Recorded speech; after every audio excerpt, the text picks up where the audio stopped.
भाइयों और बहनों, कल तो मैंने आपसे कह दिया था कि मैं चरखा संघ की सभा थी, उसमें गया था और औरतों से थोड़ी बात करना था। तो औरतों से जो बात की वो तो मैंने आपको सुना दिया था। आज भी वहीं जाना पड़ा और आज तालीमी संघ की मीटिंग थी। तो तालीमी संघ की बात तो शायद मैं आज छोड़ दूंगा, लेकिन चरखा संघ की बात तो आपको करनी चाहिए। चरखा संघ तो क्या चीज़ है वो तो आप जानते हैं कि वो तो खद्दर का काम करते हैं। तो चरखा से तो शुरू होता है, तो चरखा से शुरू होता है। उसका मन ये हुआ कि कपास को तुनाई करना या तो ढूंढती से कपास को साफ करना, पीछे उसमें पुनिया बनाना, पीछे काटना, पीछे बुनने की बात आ जाती है।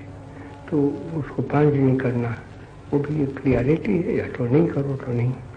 तो वो सब में तो मैं नहीं जाना चाहता।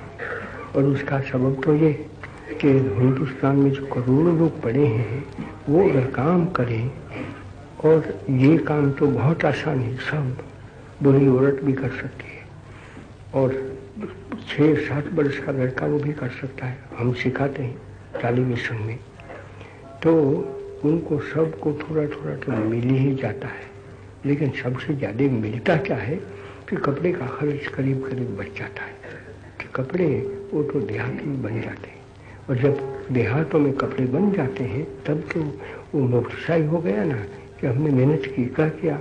और अगर हमारे आंगन में हमारे देहात में, उसी देहात में अगर हम कपास भी बो देते हैं और कपास बनाए तो करीब करीब सब खर्च बच गया। और बच तो 2 गुना बच गया है, क्योंकि एक तो उसका पैसा देना नहीं पड़ता है और पीछे हम कुछ उद्यम करते हैं। और उद्यम भी ऐसा कि जिसमें कला पड़ी है, तो हम अपनी कला को भूलते नहीं हैं, उद्यम भी तो कर लेते हैं और पीछे आगे बढ़ते हैं। इस कारण मैंने तो कह दिया है कि हम अगर पागल न बन जाते तब तो क्या होता कि वो कपड़ों का घाटा तो हमारे यहाँ होना ही नहीं चाहिए, कोई भी मिल न रहे तो भी। लेकिन आज तो मिल का ही जय गाते हैं, और ये करघा को, चरखा को, खद्दर को, गाढ़ा को करीब करीब भूल गए। हाँ, ये है कि हम कोई खादी की टोपी पहन लेते हैं, कोई कुर्ता पहन लेते हैं, कुछ कर लेते हैं, क्योंकि उसका अभ्यास तो हो गया, उसके मार्फत से हमने लड़ाइयाँ की, वो सब किया। लेकिन वो चीज़ तो आज एक जिंदा हमारे जीवन में नहीं है। तो दुख की बात है कि इतना वर्षों से चरखा संघ ने काम किया, इतने करोड़ों रुपया गरीबों के घर में दे दिया, फिर भी हम ऐसे कैसे ही गए हैं। तो उसके लिए तो कुछ सोचना तो चाहिए ना। तो वो सोचते थे कल, तो पीछे उसमें ये समझ लिया और बताया गया कि चरखा के मार्फत से हमारे क्या काम है, और चरखा किस चीज़ को बताने वाली चीज़ है। तो चरखा तो अहिंसा को बताने वाली चीज़ है। अगर सब लोग चरखामय बन जाते और सब देहात वो सचमुच समृद्ध बन जाते, तो जो हादसा आज हम देख रहे हैं और करुणामय है वो होने वाला नहीं था। ये था तो उसके वहाँ बहस चलती थी, और वो बताया गया कि किस तरह से चरखा के मार्फत से, मानी खादी के मार्फत से हम ये कपड़ों का जो घाटा है वो तो आराम से पूरा कर सकते हैं, और करोड़ों रुपया हमारी देहातों में दाखिल कर देते हैं। तो करोड़ों नगद रुपया नहीं, लेकिन करोड़ों रुपया जो बाहर से आते थे कपड़े, या तो यहाँ मिलों का, उसका दाम देना पड़ता है, उसके बदले में हम घर में बनाते हैं। तो एक बात उसमें हो जाती है कि वो जो खादी बनाते हैं, बुनते हैं घर में, तो कम से कम कपास का तो कुछ दाम पड़ेगा। तो कपास का दाम से भी जापान से जो कली को आता था उसकी कीमत कम। और यहाँ भी आज जो जिस तरह से कपास निकलता है और हमको दें तो उसमें भी करीब करीब ऐसा बन जाता है, लेकिन वो हिसाब सच्चा नहीं है। सच्चा क्यों नहीं है कि वो कपड़ा का जो वहाँ दाम होना चाहिए मिल में, वो सब माना कि कोई सल्तनत की मदद ही नहीं है तो बहुत दाम बढ़ जाएगा।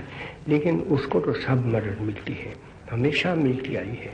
उसके लिए जितना सुविधा पैदा करना चाहिए इतना किया है। क्यों किया है? क्योंकि हम राज चलाते हैं, उसमें भी जो धनपति है उनका तो चलता है, जो हलपति है उनका नहीं चलता है। ये एक बड़ी दुख की बात है। धनपति का मुझको तो कोई द्वेष तो हो ही नहीं सकता, क्योंकि मैं धनपति के घर में पड़ा हूँ। लेकिन फिर भी धनपति का जो एक रवैया रहा है वो तो मैं लेता नहीं हूँ।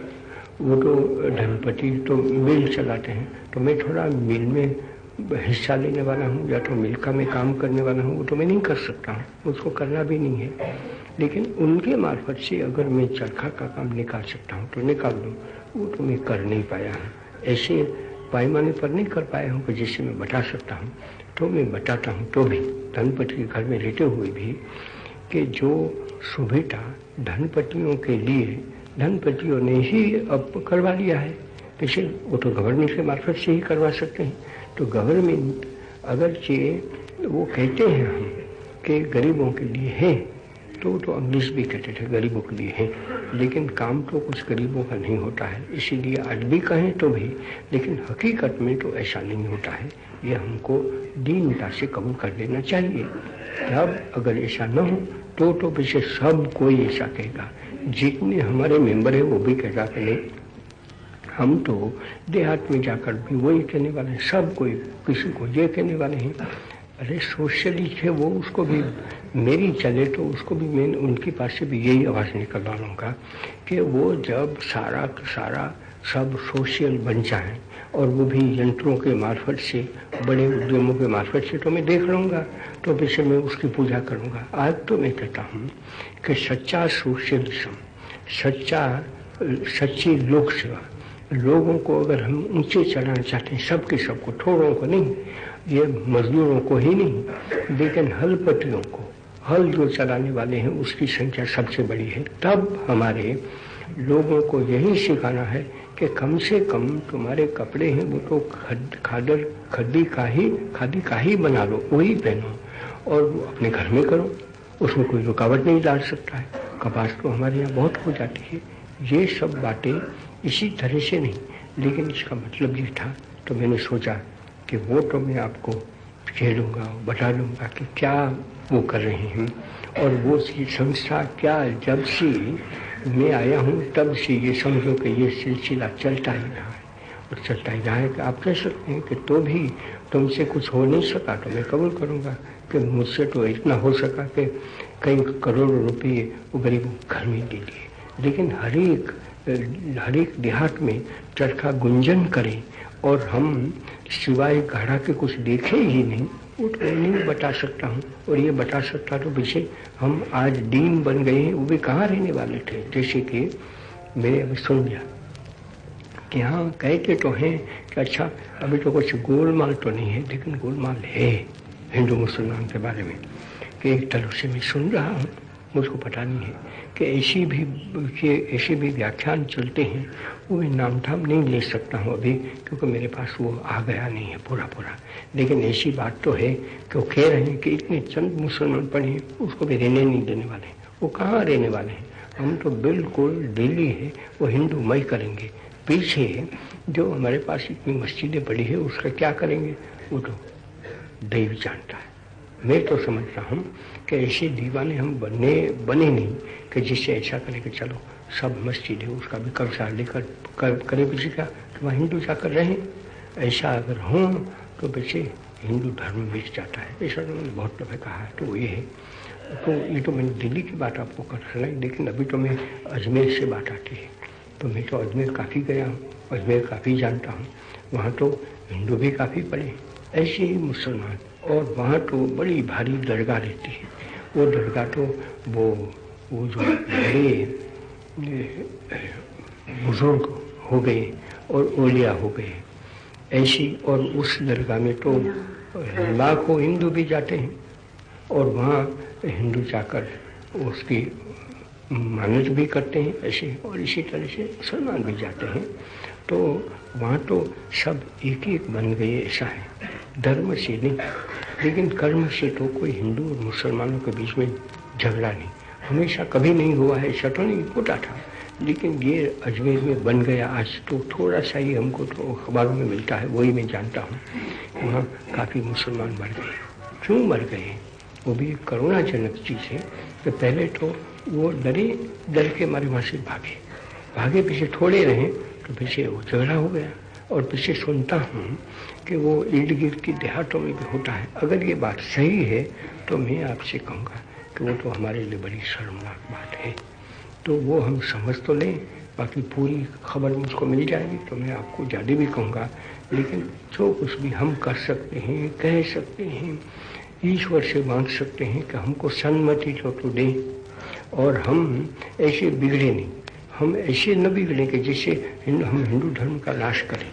मुसलमानों का नाश करने के बहाने से हिंदू का भी नाश करें, ये तो कोई बड़ी बात नहीं, ये तो कोई सच्ची बात, अच्छी बात नहीं हो सकती है।